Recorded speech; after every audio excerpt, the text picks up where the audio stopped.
Baik, terima kasih Bapak Pimpinan, Bapak Menteri, para dirut dan jajaran yang saya hormati. Terima kasih atas penjelasan tadi yang diberikan. Sebenarnya hal-hal yang ingin saya sampaikan itu sudah hampir ditanyakan oleh teman-teman yang bertanya sebelumnya. Jadi saya juga bingung nih Pak Teten. Sebenarnya bantuan BPUM dari pemerintah ini tujuan utamanya apa? Ya kan? Kita tahu kalau di negara lain, Amerika sampai mencetak uang, ya Pak ya, itu memberi $1.500 kepada perorangan itu untuk meningkatkan daya beli masyarakat. Ketika ada daya beli di tengah-tengah masyarakat, supply dan demand itu ada. Kemudian roda perekonomian itu otomatis bergerak. Itu tujuan utama mereka. Nah di kita ini apa? Apakah sama? Pertanyaan saya. Kalau sama, kenapa dipersulit di dalam penyalurannya? Itu yang menjadi pertanyaan saya. Apa sih sebenarnya tujuan kita memberi BPUM ini sebenarnya? Meningkatkan daya beli. Enggak usah dipersulit lah. Dengan segala macam aturan, dengan mata rantai yang panjang, birokrasi yang panjang itu dihilangkan gitu Pak. Jadi kita tahu tadi sudah disampaikan oleh teman-teman. Bapak sendiri tadi sudah menyampaikan bahwa sebenarnya kita mempunyai masalah dan kendala di dalam penyaluran BPUM tahun 2020. Tentunya harapan kita, kendala dan masalah yang kita miliki kemarin ini harusnya menjadi hal-hal yang harus kita perbaiki ketika penyaluran kita 2021. Kan begitu Pak? Kan banyak sekali sebenarnya, tadi sudah disampaikan kok jelas data, ya kan? Kita punya masalah data, kita punya masalah komunikasi. Sekarang ini contoh orang bisa lolos verifikasi atau tidak lewat SMS banking. Kan begitu Pak Menteri? Ya Pak Dirut ini kan. Nah orang nggak semua orang punya SMS banking Pak. Nah ini oke, kalau ini nggak bisa, solusinya kita cari apa nih? Apalagi orang di kampung-kampung nggak kenal SMS banking Pak. Akhirnya apa? Mereka itu tadi bolak-balik ke bank gitu loh Pak. Carilah, simplify kalau menurut saya persyaratan-persyaratan yang ada ini.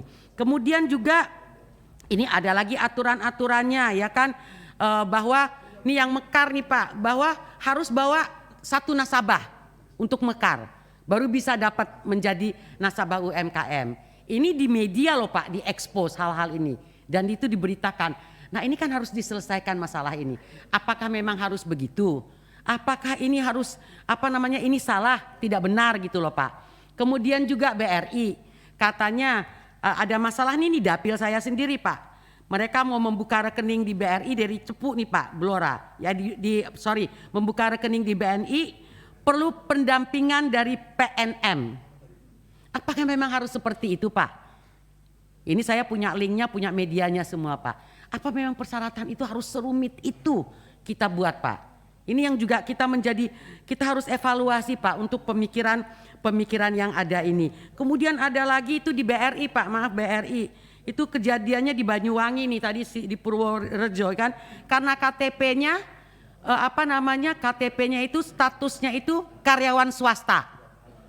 Ya kan, itu ditolak. Ini semua punya link medianya saya Pak, yang semua kejadian-kejadian ini. Nah saya berharap kejadian-kejadian ini Bapak-bapak ini menjadi masukan kita ke depan di dalam mengevaluasi. Jadi bahwa sebenarnya kita perlu data yang benar, kan begitu Pak. Kemudian kita berharap Kementerian Koperasi dan UMKM ini pendataan yang dilakukan sekarang ini Pak Menteri itu menjadi pintu masuk untuk membenahi data UMKM kita Pak. Nah kalau data ini masuk Pak Menteri jangan gak diupdate tiap tahun Pak. Nanti ketika kejadian apa perlu data, abrik anggaran lagi, bikin lagi data baru data center. Kita ini kelemahan kita ini Pak di maintenance. Maintenance dan updating itu kelemahan kita. Bayangkan saja kita maintenance alat militer kita aja kalau di luar negeri itu bisa 30%, 40% dari anggaran mereka itu untuk maintenance. Kalau di kita kan research and technology. Di kita yang dua itu diabaikan di negara kita. Nah saya berharap Bapak juga postinglah anggaran untuk updating daripada data-data yang ada. Dan data itu juga itu tentunya bisa memastikan bahwa Kementerian Bapak ini tetap terhubung Pak dengan UMKM tersebut. Kemudian jalur birokrasi lebih pendekin apa? Tadi saya ngeri juga tuh Bapak maparin dari BNI yang harus dilakukan. Panjang 1, 2, 3, 4. Udahlah simplify lah Pak untuk ini. Cuma 1,2 aja kok dipersulit gitu loh Pak.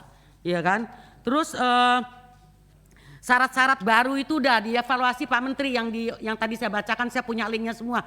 Dievaluasi deh, kalau nggak perlu ya nggak usah gitu. Kemudian masalah titik koma, nama yang salah begitu itu dijadikan permasalahan, udah rakyat kecil dipersulit lagi Pak Menteri. Nah saya berharap apa yang terjadi di 2020 ini masalah-masalah yang kita hadapi, kendala-kendala yang kita hadapi, ini menjadi pedoman kita Pak. Untuk perbaikan agar penyaluran di 2021 ini berjalan dengan baik. Dan saya juga agak kecewa Pak Menteri. Pak Menteri sebagai Menteri Koperasi dan UMKM. Bapak harusnya berargumentasi dong dengan pemerintah. Mengendai lembaga penyalur. Kewenangan Bapak dicabut loh. Iya kan? Kewenangan Bapak Menteri Koperasi itu dicabut sebagai penyalur. Enggak usah, jangan nerima aja Pak semuanya. Kalau ini argumentasi dong. Kenapa? Sekarang kita ini dicabut kewenangan kita sebagai kementerian dan kelembagaan negara. Apa kita nggak punya rakyat? Rakyat yang milih kita, yang harus kita ini kan Pak, perhatikan Pak. Kenapa DPR RI nggak bisa menjadi, emangnya masuk kantong kita itu uang kan? Enggak, yang nyalurkan kan bank.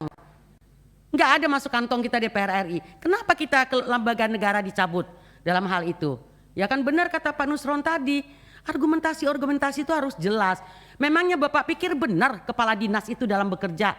Kita tahulah yang namanya kepala dinas itu amburadul pekerjaan mereka. Bapak percayakan tunggal kepada mereka untuk menyelenggarakan ini. Yang kemarin aja sudah tidak benar, apalagi yang sekarang tunggal begini penyalurannya Pak. Saya rasa ini kalau bisa memang peraturan itu harus dirubah Pak Menteri. Kalau memang jangan bertambah buruk penyaluran tahun ini daripada penyaluran tahun yang lalu Pak. Saya rasa demikian Bapak Pimpinan, terima kasih.